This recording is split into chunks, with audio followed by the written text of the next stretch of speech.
Drop it.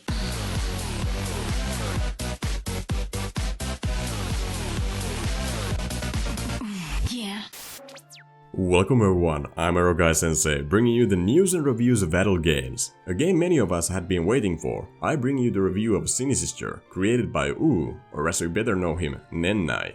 SiniSistar is a horror-themed pixel-styled side-scrolling erotic action game where you as the player take the role of a young and beautiful dark-haired girl with a sword and bow and go against all kinds of oddlings of the night in this short mini-adventure that takes less than 1 hour to complete. With no story whatsoever, SiniSistar throws you right into its first level, with simple combat easy enough for you to master in the first 2 minutes into the game. Jump, strike, fire your bow, crouch if you like, that's all there is to it. The combat in SiniSistar could not be more simpler than this. The only true element in combat is timing your approach to swing your sword at the enemy, and hey, that's just fine, it's decent fun, though many may find the game far too easy for their taste, as the game rarely brings up a real challenge to make things interesting. But for those who are not looking to challenge themselves with SiniSistar, you are in for a treat. It doesn't come as a surprise when I say that SiniSistar is one of the most stunning looking pixel-styled erotic games out there. The game overflows with beautiful environments and gruesome monsters, not to mention mesmerizing music to back it all up.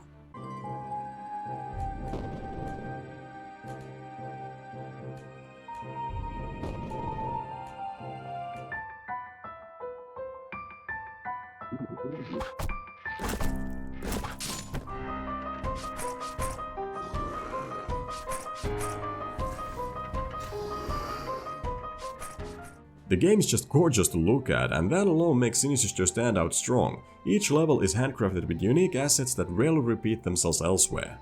When looking at all the artwork and animation the game has to offer, one can only imagine the amount of work it all took for one person to pull off. SiniSistar has atmosphere, and as a horror fan myself, I cannot but adore the world and its monsters. The game can be gruesome at some places, giving you a mild reaction during view of the death scenes, which is just enough for a game that takes less than 1 hour to beat. In SiniSistar, your objective is to make your way to the top of a castle tower to defeat the final boss. You start your adventure outside the castle, slowly making your way deeper into its catacombs and cathedral, where you face all sorts of monsters, villagers and cultists. For me personally, the bosses were the best part about the game, though the fights themselves were not particularly interesting, as the bosses mostly just stood there waiting to be killed with predictable attack patterns that left more to be desired. But where I found my fun factor with them was the anticipation of what's to come and the overall presentation of the fight itself. These are beautiful looking boss fights in my opinion, but that's as far as they go.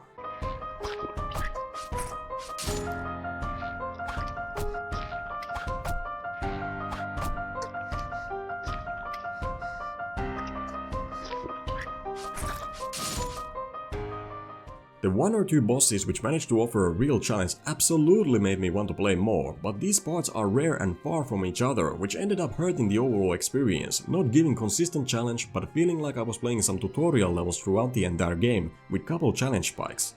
The bow that is your secondary weapon did not help the matter, but rather made what was already an easy game even more easier, allowing you to defeat enemies from safe distance without a real danger of running out of arrows. I might as well mention a small gripe about the sound design, where hitting an enemy with an arrow sounds like the enemy doesn't take any damage from it, but it does, and this was confusing during many situations where the enemies required more than 3 or 5 shots to be killed.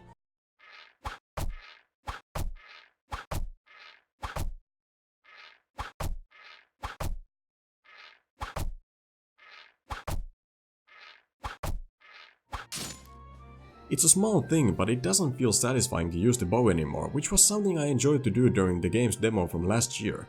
I don't know if the developer decided to change the sound effect, but whatever happened here, using the bow no longer feels enjoyable.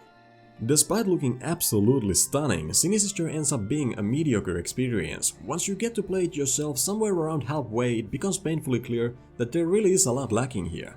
For instance, the level design, again though very beautiful to look at, doesn't really offer variety beyond environmental decorations. I mean, there's a jump button in the game, but you barely if ever need to use it. There's not that much platforming in this game, all you do is move forward and kill anything that comes in your way. There's no hidden secrets that I'm aware of, and no collectibles, and even some levels take away your ability to jump completely, so what you end up doing since the first minute till the last is just moving forward and nothing else. To some, this may sound like an odd thing to complain about, and trust me, I would not mention something like this if it was not painfully irritating towards the overall experience. I really just felt quite bored after the glimmer of the beautiful looking levels wore off. The levels are constructed of multiple very small one-way paths where you face only a couple enemies before you move to the next section. Some of these sections really just make you roll your eyes in boredom due to the lack of complexity and challenge.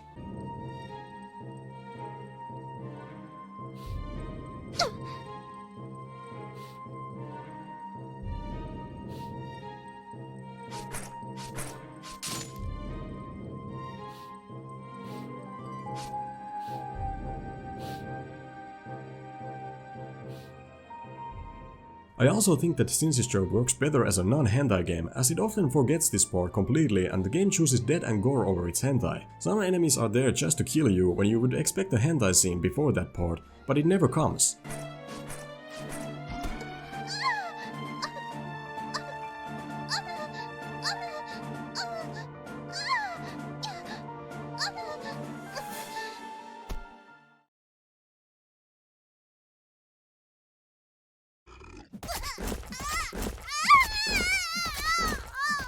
This actually happened way more than I expected. If you remove all the hentai from the game, you don't really lose that much.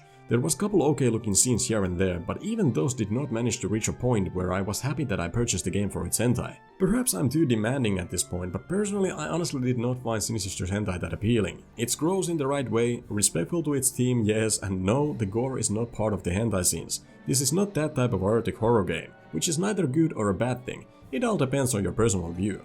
I prefer my hentai without gore, so I did get what I wanted on that part at least. The pixel art is done well and even the animation is there to boost the experience, but the scenes themselves don't really push the imagination what the game could offer with its enemies and theme. What you end up looking is a picture on the left side of the screen of your character being molested by whatever defeated you, but in the end these pictures fail to bring any excitement to the game. But do note that this is of course just a personal opinion. The hentai comes out quite mediocre, and though this is not a crime of course, I cannot find myself to recommend the game for its hentai. I don't think there was a single point in the game where I felt excited about any of the hentai scenes, and that says a lot, as I often find at least 1 or 2 scenes worth my time in many games I play. What even further disappoints me on this part is that the game doesn't even bother to offer a gallery to enjoy the little hentai it has to offer. Like I said, I think the game would do better as a non-hentai game, but again, that's just my opinion. In the end, SiniSistar comes out as an overly priced mediocre experience that offers no replay value. You do get infinite arrows for your bow after completing the game, but like I've said before, it only managed to make what was already an easy game even more easier that quite frankly did not justify a second playthrough. SiniSistar is not a bad game by any means, but due to its current price point followed by extremely short length and lack of any real challenge, not to mention somewhat boring level design, it is an experience that leaves no lasting impact. Its strongest selling point is its world and graphics, but that alone did not manage to make SiniSistar a memorable game to enjoy. SiniSistar is currently sold around $15 to $20, which is a tough price to pay for something that takes you less than 1 hour to complete and offers no replay value. If you happen to find this game around $5 to $8 at some point, that's a really good price to enjoy it to the fullest in my opinion, but until then, it's not really that big of a loss if you pass on it. But just to be clear, I did enjoy playing SiniSistar. It was a beautiful looking mini adventure and I haven't found a single adult game quite like it. It's just a shame that the graphics were the only real treasure I can remember it by, and I have no desire to play it again simply because as far as the gameplay goes, there's nothing to challenge me there. For those who did find the game interesting enough to get it however, you are happy to know that SiniSistar doesn't require any level of Japanese to enjoy since there is no story or dialogue and the levels and menus are translated into English, so you are covered on that part. Even though I did not find SiniSistar that interesting of a game in the end, I sincerely hope it will do well so that Nennai can focus on new future projects that can be just as stunning to look at as this one, but also an improvement in other areas where it failed here. I was actually surprised to see how smooth of an experience SiniSistar ended up being. I experienced no technical issues whatsoever playing the game, and even the loading times were super fast, so it was pure gameplay from start to finish. One person in my comments had mentioned a game-breaking bug where he could not play the game, but it appears this issue has been fixed. And if you happen to experience any technical difficulties, always make sure you run the game using the right launch client matching your operating system, but also note that many Japanese games require Japanese font support, so make sure you got that one installed as well. Now if you enjoyed this video, give it a like and don't forget to subscribe to learn more about adult games in the future. If you like what I do and want to help the channel grow, consider supporting the show on Patreon, link in the description. With everything said and done, I will see you in the next video.